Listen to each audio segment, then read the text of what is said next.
ورحمة الله وبركاته. إن الحمد لله نحمده ونستعينه ونستغفره ونعوذ بالله من شرور أنفسنا ومن سيئات أعمالنا. من يهده الله فلا مضل له ومن يضلل فلا هادي له، وأشهد أن لا إله إلا الله وحده لا شريك له، وأشهد أن محمدا عبده ورسوله. يا أيها الذين آمنوا اتقوا الله حق تقاته ولا تموتن إلا وأنتم مسلمون. يا أيها الناس اتقوا ربكم الذي خلقكم من نفس واحدة وخلق منها زوجها وبث منهما رجالا كثيرا ونساء، واتقوا الله الذي تساءلون به والأرحام إن الله كان عليكم رقيبا. يا أيها الذين آمنوا اتقوا الله وقولوا قولا سديدا يصلح لكم أعمالكم ويغفر لكم ذنوبكم، ومن يطع الله ورسوله فقد فاز فوزا عظيما. أما بعد، فإن أصدق الحديث كتاب الله، وخير الهدي هدي محمد صلى الله عليه وعلى آله وسلم.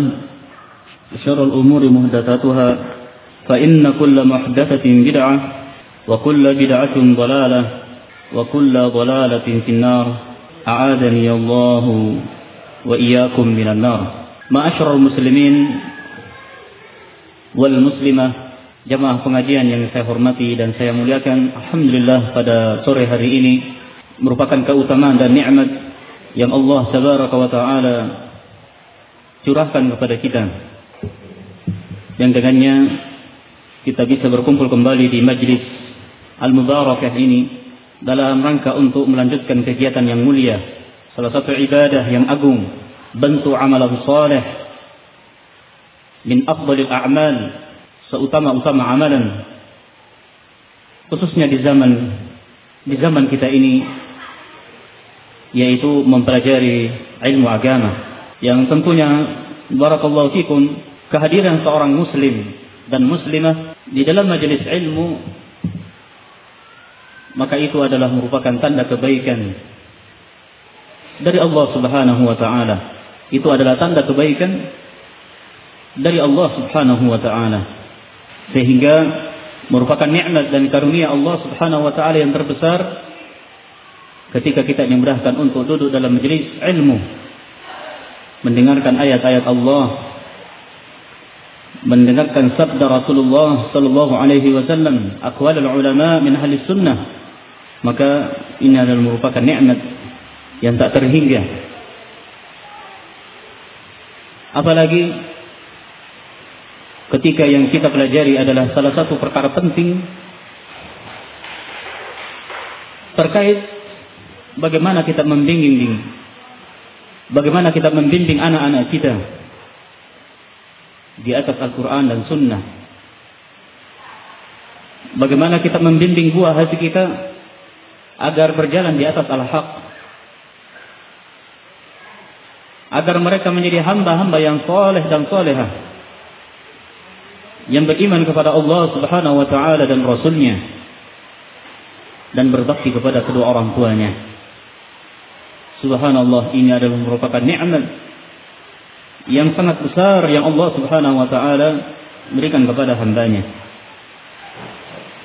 Ketika dia mendapati istrinya, anak-anaknya, keluarganya dalam keadaan taat kepada Allah Subhanahu wa taala,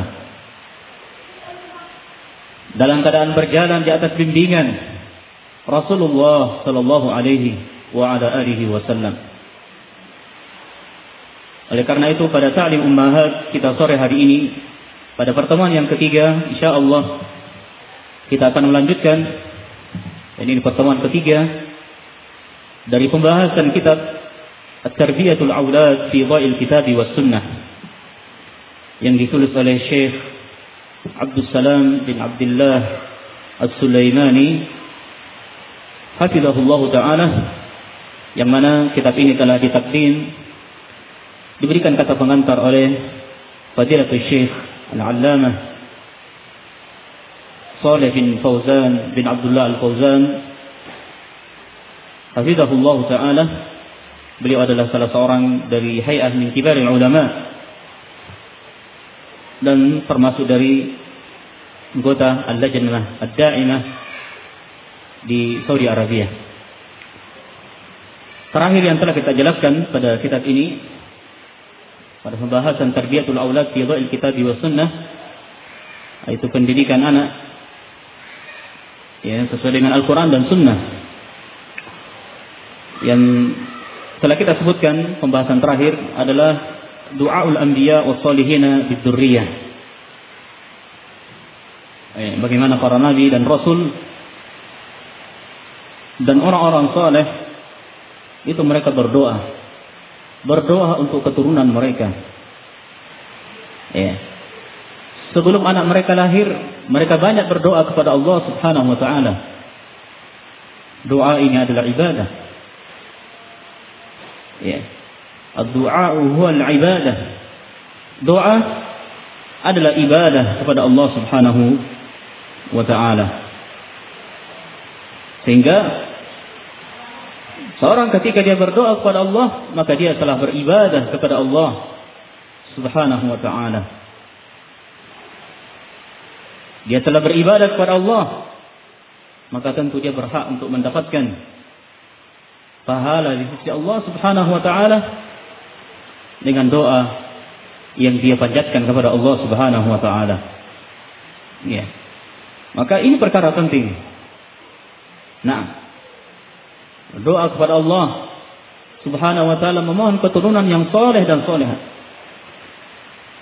memohon anak yang soleh dan solehah. Karena seorang ketika dia mendapatkan anak yang soleh dan solehah, maka anak inilah yang akan membantunya, yang akan mendorongnya untuk melakukan ketaatan kepada Allah Subhanahu wa taala. Iya.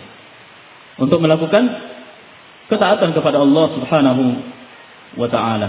Baik, ikhwani fillah wa akhwati fillah, barakallahu fikum. Pada sore hari ini kita lanjutkan kembali pada pembahasan berikutnya. Qala al-muallif hafizahullah, faidatul walad as-salih. Faidatul walad as-salih. Manfaat anak yang saleh. Ya. Jadi apa manfaat anak yang saleh? Al-waladus salihu ni'matu min Allah Ta'ala. Anak yang saleh itu adalah nikmat dari Allah Azza wa Jalla. Qala sallallahu alaihi wasallam, sebagaimana sabda Rasulullah sallallahu alaihi wasallam dalam hadis yang masyhur yang diriwayatkan oleh Muslim, Abu Dawud, At-Tirmidzi, Ibnu Majah dan An-Nasa'i dari sahabat Abu Hurairah radhiyallahu anhu. Rasulullah sallallahu alaihi wasallam bersabda, "Idza mata ibnu Adam inqata 'amaluhu illa min thalath." Idza mata ibnu Adam inqata'a 'amaluhu illa min thalathatin.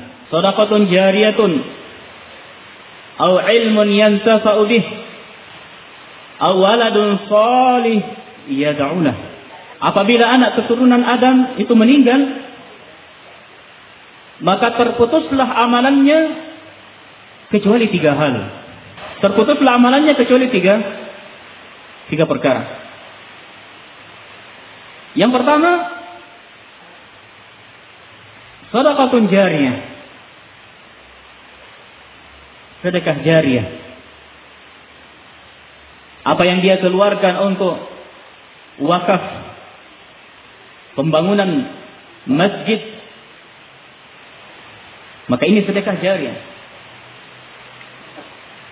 Nah,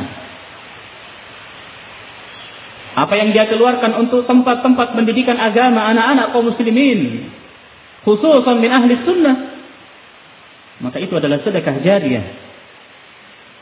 Selama masjid itu digunakan, selama fasilitas itu digunakan untuk beribadah kepada Allah, untuk menuntut ilmu, maka selama itu pula dia mendapatkan pahalanya ketika dia hidup sampai dia meninggal dunia. Ini pahala yang akan terus-menerus mengalir kepadanya. Yang kedua, au ilmun yantafi'u bih, ilmu yang bermanfaat, apa yang diajarkan kepada keluarganya, apa yang dia ajarkan kepada istrinya, kepada anaknya, kepada kaum muslimin. Ilmu ini bermanfaat. Apa yang dia ajarkan itu diamalkan oleh orang tersebut, maka ini adalah amalan yang akan mengalir. Subhanallah. Ini ibaratnya mesin pencetak amalan yang berjalan secara otomatis. Ya, subhanallah. Ni'matu minallah azza wa jalla. Kita sudah tidak beramal di dunia, kita sudah di alam barzakh, namun amalan ini akan terus-menerus mengalir kepada kita. Bukankah ini nikmat yang sangat agung? Ya. Bukankah ini keutamaan yang besar? Yang hendaklah seorang hamba itu berlomba-lomba untuk meraih keutamaan tersebut. Nah, ilmu yang bermanfaat. Apa yang diajarkan kepada kaum muslimin, mungkin ini akan bermanfaat. Kemudian yang ketiga kata Nabi, awaladin salih. Awaladun salih yad'ulah. Anak yang saleh yang mendoakan kedua orang tuanya. Ini sisi pendalilan kita. Salah satu dari perkara yang tidak akan terputus amalannya dan dia akan berjalan secara otomatis terus menerus pahalanya mengalir kepada hamba tersebut, kepada kedua orang tuanya, yaitu doa anak yang saleh yang mendoakan kedua orang tuanya. Termasuk amalan yang dilakukan anak yang saleh tersebut akan mengalir. Oleh karena itu di antara nasihat yang disebutkan oleh Syekh Sulaiman bin Salimullah Ar-Ruhaili hafizahullah, jikalau engkau mampu untuk mengajari anakmu surah Al-Fatihah yang tidak ada mendahului orang lain kecuali engkau, maka lakukanlah surah Al-Fatihah. Karena ketika dia membaca ayat tersebut di dalam salat atau di luar salatnya, maka selama itu pula engkau akan mendapatkan pahalanya. Maka ini perkara yang harus diperhatikan bagi para orang tua, barakallahu fikum. Tanggung jawab kita, dan ini untuk kebaikan kita. Ketika anak itu menjadi anak yang saleh dan salehah, maka itu akan menjadi amalan yang tidak akan pernah terputus bagi kedua orang tuanya. Juga sabda Rasulullah sallallahu alaihi wasallam dalam hadis yang lain, "Innar rajula la turfa'u darajatuhu fil jannati fayaqulu anna li hadha anna li hadha." Sesungguhnya seseorang akan diangkat derajatnya di surga. Akan diangkat derajatnya di surga. Dia masuk ke dalam surga di bawah, namun dia diangkat derajatnya di tingkat yang paling atasnya lagi, diangkat derajatnya dalam surga. Kemudian orang itu mengatakan, dari mana kebalasan ini? Kok kenapa tiba-tiba saya diangkat?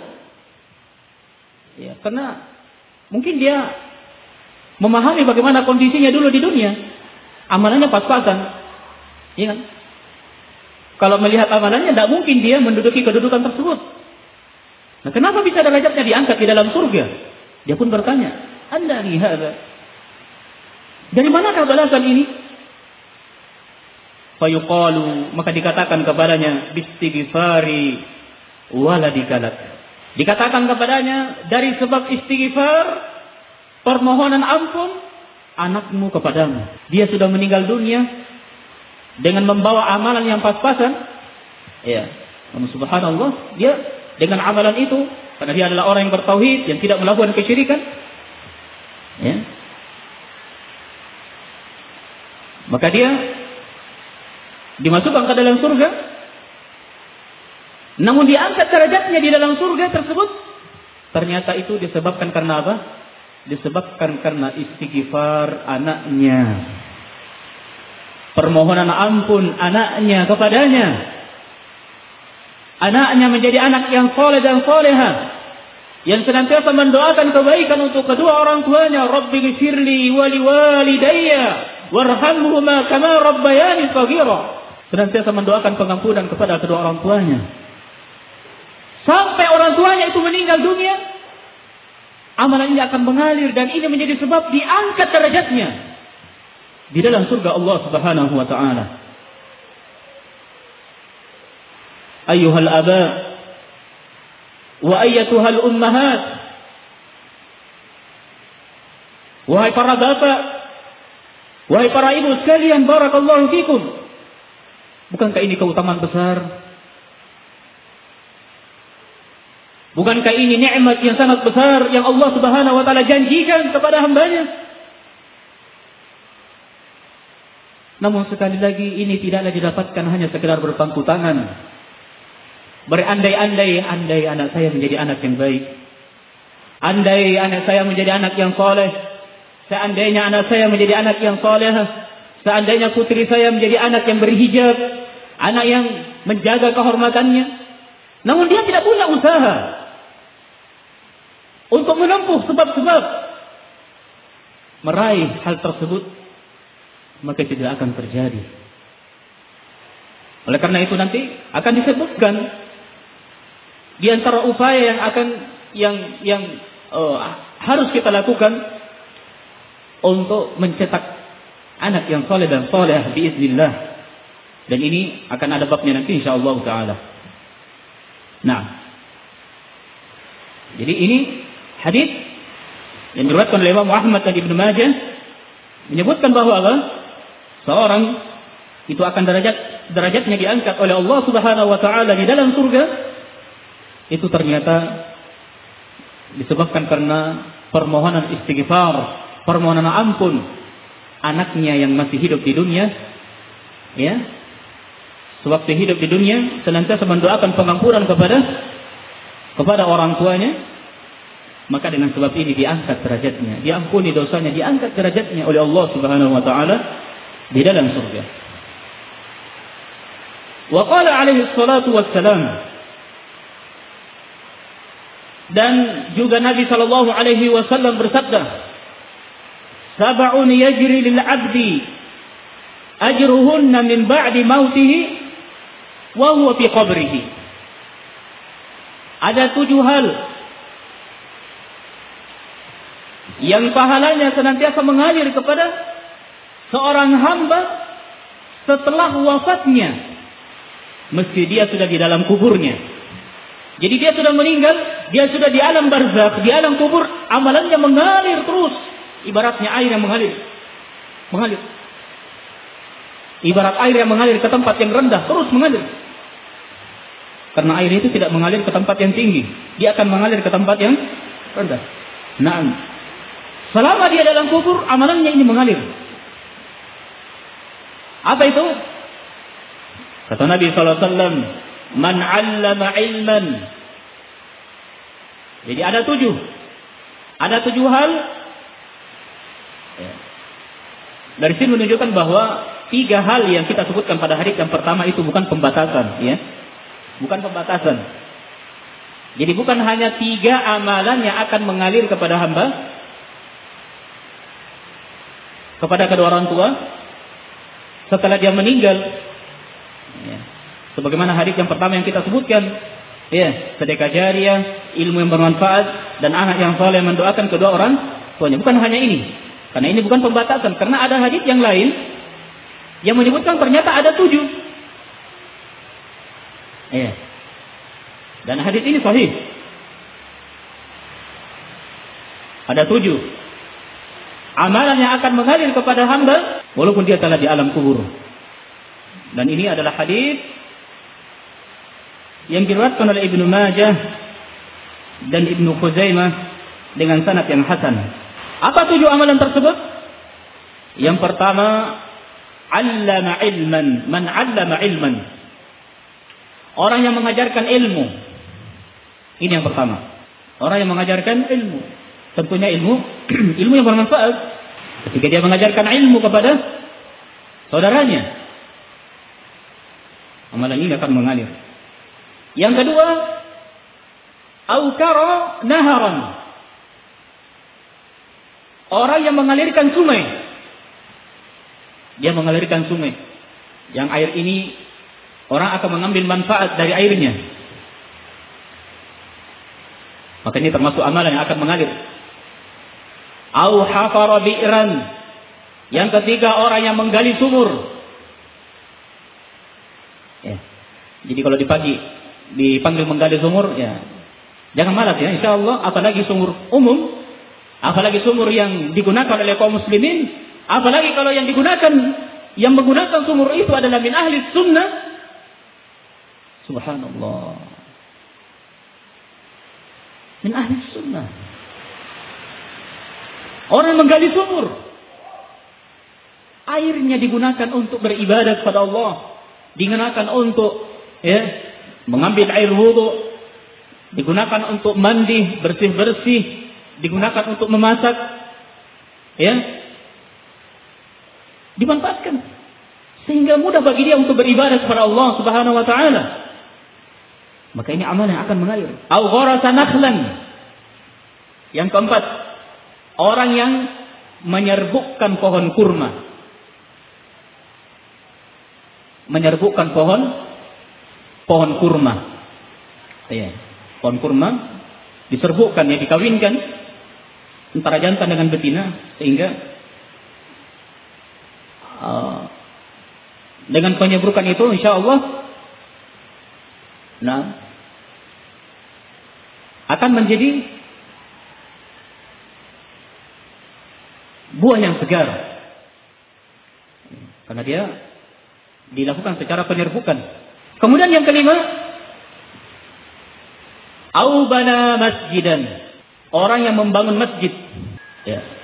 Membangun masjid itu tidak mesti dengan harta. Ya. Apalagi kita di Indonesia kebanyakan yang nggak mampu untuk sendirian membangun masjid. Ya. Namun membangun masjid di sini mungkin dengan tenaga, mungkin dengan bahan, mungkin dengan alat yang dia punya. Ya. Mungkin dia bisa memberikan konsumsi kepada para pekerja. Mungkin dia punya ide-ide, punya masukan-masukan, ya, dan seterusnya. Maka ini masuk di dalam ta'awun membangun masjid ini. Ya. Sebuah amalan yang terus akan mengalir kepada hamba walaupun dia telah di alam kubur. Yang keenam kata Nabi, awarrasa mushafan. Awarrasa mushafan. Yang keenam, orang yang mewariskan mushaf. Dia punya mushaf Al-Quranul Karim. Al-Quran, ya, dia wariskan kepada kaum muslimin, dia berikan kepada, infakkan kepada kaum muslimin, ya. Dia punya Quran hafalan, dia berikan kepada anak-anak kaum muslimin yang menghafal Al-Quran, sehingga mudah bagi dia untuk menghafal. Ya. Dia wariskan mushaf ini kepada kaum muslimin, maka ini adalah amalan jariyah yang terus akan mengalir. Ya, yang terus akan mengalir. Kemudian yang ketujuh, au taraka waladan yastaghfir lahu ba'da mautihi. Yang ketujuh kata Nabi, orang yang meninggalkan anak yang senantiasa beristighfar bagi orang tuanya setelah orang tuanya tiada. Ini yang ketujuh. Siapa yang ketujuh? Yaitu orang yang meninggalkan anak yang senantiasa beristighfar, memohonkan ampun bagi kedua orang tuanya setelah orang tuanya meninggal. Orang tuanya di alam barzakh, di alam kubur, anaknya senantiasa mendoakan pengampunan untuk kedua orang tuanya, maka orang tua akan mendapatkan kebaikan tersebut. Ya. Namun ingat, sekali lagi barakallahu fikum, ini akan terjadi ketika anak itu menjadi anak yang soleh dan solehah. Kalau anaknya preman, tidak akan mungkin Mungkin disumpahi orang tuanya, siapa suruh. Gitu. Kalau anak durhaka, na'udzubillah min dzalik. Yang akan melakukan ini barakallahu fikum adalah anak yang saleh dan salehah. Anak yang telah dididik di atas tarbiyatul islamiyah. Anak yang telah dididik di atas pendidikan agama, di atas Al-Qur'an was sunnah. Ini yang akan melakukannya. Yang memahami akan kewajibannya untuk berbakti kepada kedua orang tuanya, yang mengetahui bagaimana pengorbanan kedua orang tuanya, bagaimana wajibnya dia, yang seandainya dia akan membayar semua kebaikan kedua orang tuanya, itu tidak akan mampu dia bayar. Tidak akan mampu dia bayar. Saking besarnya kebaikan kedua orang tua. Anak yang memahami tentang wajibnya birrul walidain, yang seorang anak akan terhalangi masuk ke dalam surga disebabkan karena dia durhaka kepada kedua orang tuanya, wal iyadu billah. Anak yang seperti inilah yang akan senantiasa mendoakan kedua orang tuanya. Anak yang baik, anak yang beriman kepada Allah dan Rasulnya, maka mereka inilah yang akan mendoakan kebaikan kepada kedua orang tuanya. Nah, ikhwani fid din wa akhwati fillah, azzani Allah wa iyyakum. Maka ini amalan anak itu akan sampai kepada kedua orang tuanya. Jadi ini menjadi amalan jariah. Ini akan menjadi kebaikan untuk kedua orang tuanya sampai orang tua ini berada di alam kubur, maka amalannya ini akan mengalir kepadanya. Di antara ayat yang menjelaskan tentang amalan anak yang saleh akan bermanfaat untuk orang tuanya adalah firman Allah Subhanahu wa taala di dalam surah An-Najm ayat 39. Dalam surah An-Najm ayat 39, wa an laisa lil insani illa ma sa'a, dan bahwasanya seorang manusia tiada memperoleh selain apa yang telah dia usahakan. Jadi manusia itu tidak akan mendapatkan kecuali apa yang dia usahakan di dunia. Di antara yang diusahakan oleh manusia di dunia itu adalah anak yang saleh. Itu usahanya orang tua. Karena anak yang saleh ini adalah hasil usaha orang tua, maka masuk dalam konteks ayat ini. Seorang tidak akan mendapatkan kecuali apa yang dia amalkan, apa yang dia lakukan. Maka yang dilakukan orang tua ketika di dunia berupaya untuk mendidik anaknya, mendidik putra-putrinya menjadi hamba yang beriman kepada Allah dan Rasulnya, berupaya untuk menjadikan anaknya menjadi anak yang soleh dan solehah, maka anak ini hasil usahanya orang tua. Ya. Nabi SAW bersabda dalam hadis Abu Dawud dan An-Nasa'i, ya, Rasulullah SAW bersabda, inna min atyabi ma akala ar-rajulu min kasbihi wa waladuhu min kasbihi. Istami'u jayyidan, barakallahu fikum. Inna min atyabi ma akala ar-rajul min kasbihi wa waladuhu min kasbihi. Sesungguhnya yang paling baik dari makanan seseorang adalah hasil jeripayahnya sendiri. Perhatikan, sesungguhnya yang paling baik dari makanan seseorang adalah hasil jeripayahnya sendiri. Apa yang dia lakukan dengan tangannya, dengan upayanya, dengan kerjanya, hasil keringatnya. Kemudian kata Nabi, dan anak merupakan hasil jeripayah orang tua. Bisa dipahami? Anak hasil jeripayah orang tua. Kerjasama antara suami dan istri. Hasil jeripayah usaha kedua orang tua.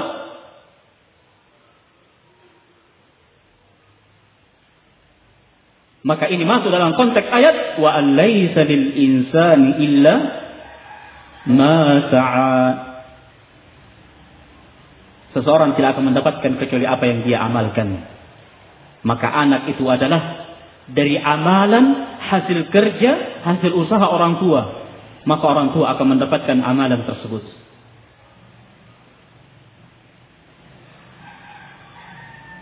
Ya. Sama dengan hadis ini, inna min atyabi ma akala ar-rajulu min kasbi wa waladuhu min kasbi. Sesungguhnya yang paling baik dari makanan seseorang adalah hasil jerih payahnya sendiri. Dan anak merupakan hasil jerih payah orang tua. Hasil jerih payah orang tua. Ini berarti barakallahu fikum, ya, amalan dari anak yang soleh dan solehah, putra putri yang soleh dan solehah, itu akan bermanfaat bagi kedua orang tuanya, walaupun orang tuanya sudah berada di liang lahat. Walaupun orang tuanya sudah berada di liang lahat, sudah berada di alam kubur, ya, di alam barzakh. Karena anak adalah hasil jerih payah orang tua yang pantas mereka nikmati. Perhatikan, harta yang dikejar oleh manusia, kekayaan yang dikejar oleh manusia di dunia, itu hasil usaha orang. Namun bersamaan dengan itu, kalau dia tidak manfaatkan untuk beribadah kepada Allah, akan habis. Ketika dia meninggal dunia, dia tidak akan bawa mati. Yang mewarisi adalah orang yang masih hidup dari keluarganya, anak dan istri. Adapun dia hanya membawa beberapa lembar kain kafan. Ya, itu saja hartanya. Kecuali apa yang dia infakkan di jalan Allah Subhanahu wa ta'ala. Maka jangan sampai dia melupakan apa? Anaknya.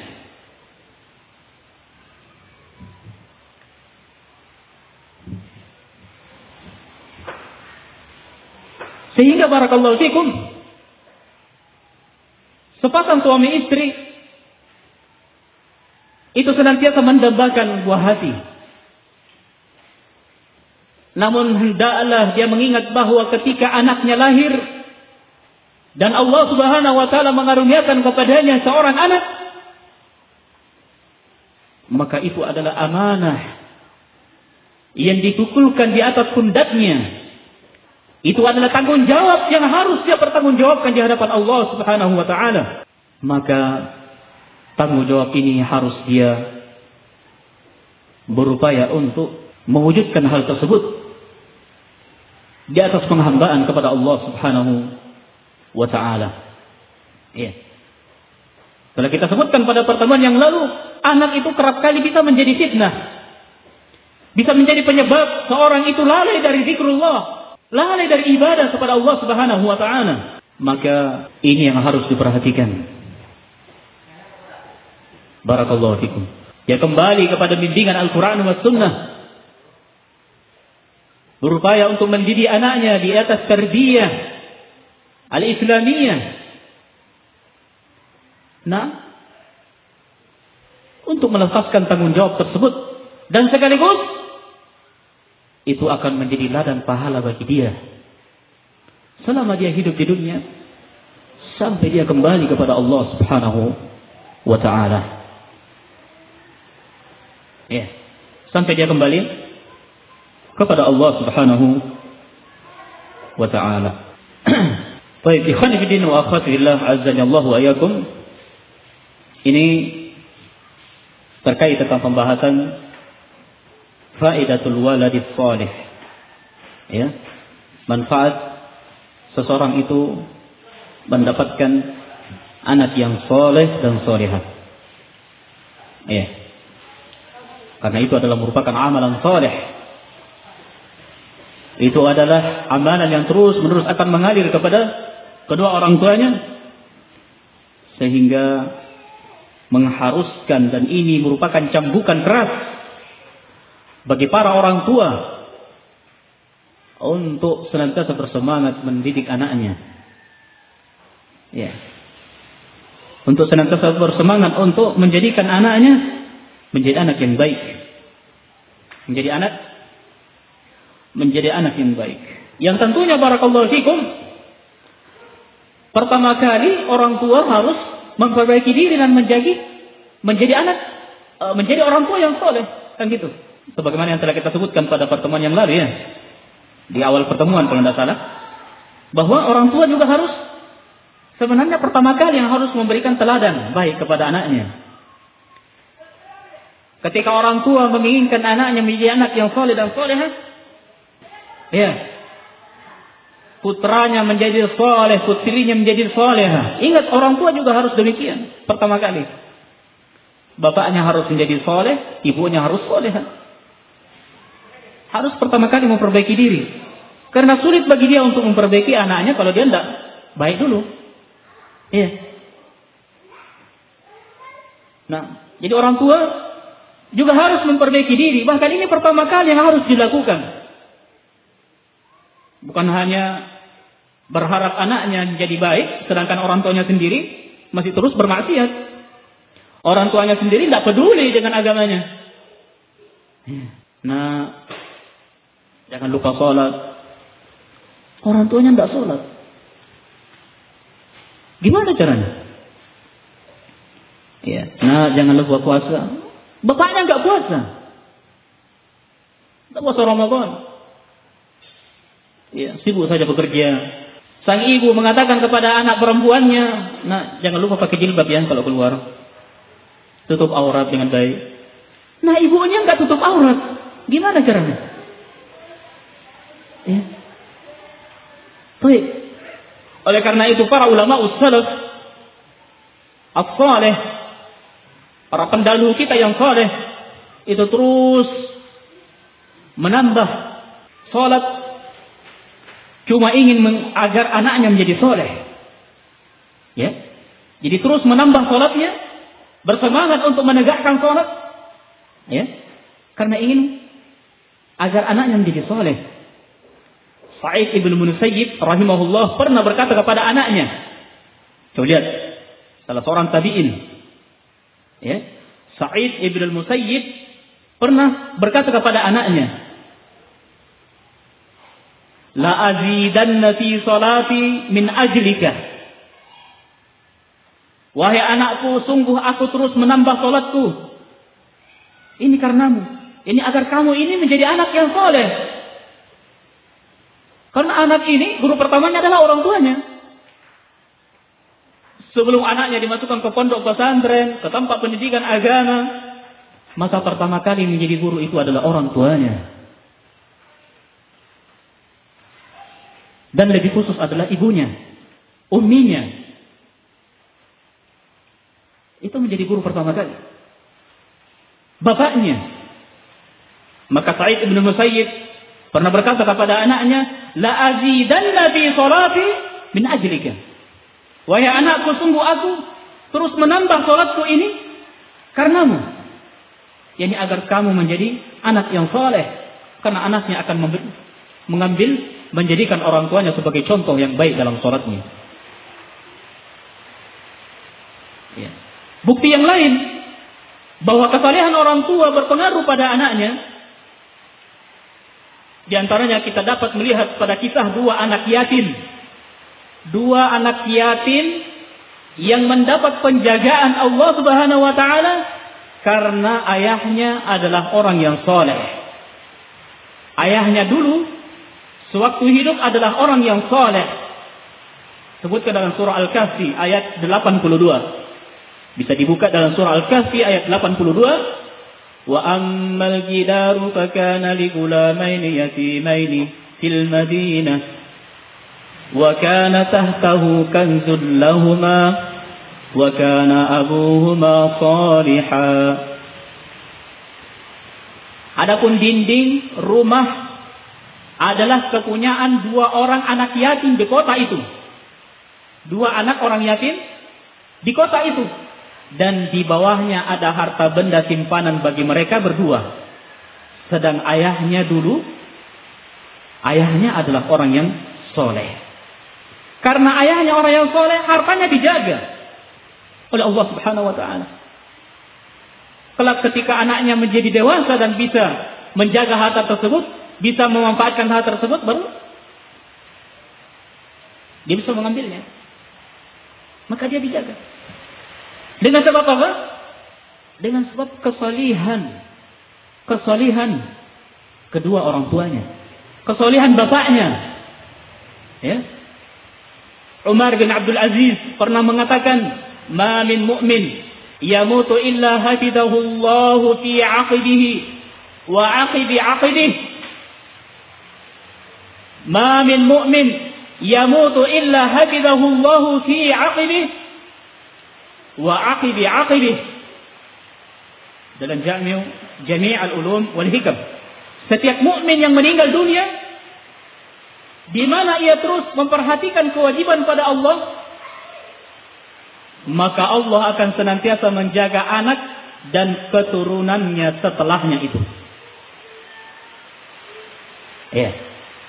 Setiap mukmin yang meninggal dunia, di mana ia terus memperhatikan kewajibannya kepada Allah Subhanahu wa taala, maka Allah Subhanahu wa taala akan senantiasa menjaga anak dan keturunannya setelahnya. Dengan sebab apa? Anaknya itu dijaga dengan sebab kesalehan orang tuanya. Ya, dengan sebab kesalehan orang tuanya. Oleh karena itu, ikhwani fi din wa akhwati fillah, barakallahu fikum, ini merupakan perkara penting yang harus kita ingat dan menjadi perkara yang senantiasa kita tekankan dalam diri kita, bahwa sebelum kita berupaya menjadikan anak kita menjadi anak yang saleh dan salehah, maka tentu pertama kali yang harus menjadi saleh, menjadi baik itu adalah kedua orang tuanya. Nah, kedua orang tuanya, karena orang tua inilah yang akan menjadi contoh teladan bagi anak-anaknya. Nah, naktafi bihadzal qadar. Ini insyaallah yang bisa kita sebutkan pada sore hari ini, ya, sebagai lanjutan pembahasan kita pada pembahasan tarbiyatul aulad fi Dhaw'il Kitab was Sunnah. Ya. Semoga Allah Subhanahu wa taala menjadikan apa yang kita pelajari, apa yang kita dengarkan dari pembahasan ini menjadi sebab kita menjadi orang tua yang baik, orang tua yang senantiasa semangat, ya, mendorong anak-anak kita menjadi anak yang baik, menjadi anak yang saleh dan salehah. Karena sebagaimana yang telah kita sebutkan pada beberapa hadis-hadis dari Nabi sallallahu alaihi wasallam, demikian pula dari ayat Al-Qur'anul Karim yang menjelaskan tentang anak yang saleh dan salehah, itu adalah amalan saleh kedua orang tua. Adalah amalan saleh kedua orang tua, sampai pun orang tua ini telah berada di liang lahat, berada di alam kuburnya, maka amalannya itu akan terus-menerus mengalir kepadanya. Amalan itu akan mengalir kepadanya. Nah, subhanakallah bihamdik, asyhadu an la ilaha illa anta, astaghfiruka wa atubu ilaik. Wa akhiru da'wana anil hamdulillahi rabbil alamin.